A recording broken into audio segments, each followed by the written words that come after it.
আল্লাহ বললেন হ্যাঁ আছে। পাহাড়ের চাইতে শক্তিশালী হচ্ছে আল হাদিদ মানে লোহা। আমি আকাশ থেকে জমিনের মধ্যে হাদিদ মানে লোহা পাঠিয়েছি। লোহার মধ্যে আছে প্রচন্ড শক্তি।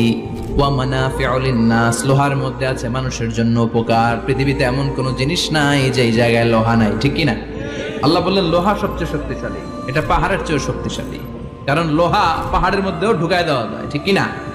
ফেরেশতারা বললেন আল্লাহ হাল মিন খালকিকা আশাদ মিনাল হাদিদ, আপনার এই সৃষ্টিকুলের মধ্যে থেকে লোহার চাইতেও কি শক্তিশালী কিছু আছে? আল্লাহ বললেন নাআম আছে। লোহার চাইতে শক্তিশালী হলো আন্নার মানে আগুন। আগুনের স্পর্শ পেলে লোহা গলে যায়, ঠিক কি না? আগুন জ্বালিয়ে দিলে লোহা অস্তিত্ব হারিয়ে ফেলে, লোহা গলে যায়। ফেরেশতারা বলল আল্লাহ হাল মিন খালকিকা আশাদ্দা মিনান নার, আপনার সৃষ্টির মধ্য থেকে আগুনের চাইতেও শক্তিশালী কিছু আছে নাকি? আল্লাহ বললেন আগুনের চেয়েও শক্তিশালী হলো পানি। আগুনের মধ্যে যদি পানি, আল্লাহ বললেন হ্যাঁ আছে। পাহাড়ের চাইতে শক্তিশালী হচ্ছে আল হাদিদ মানে লোহা। আমি আকাশ থেকে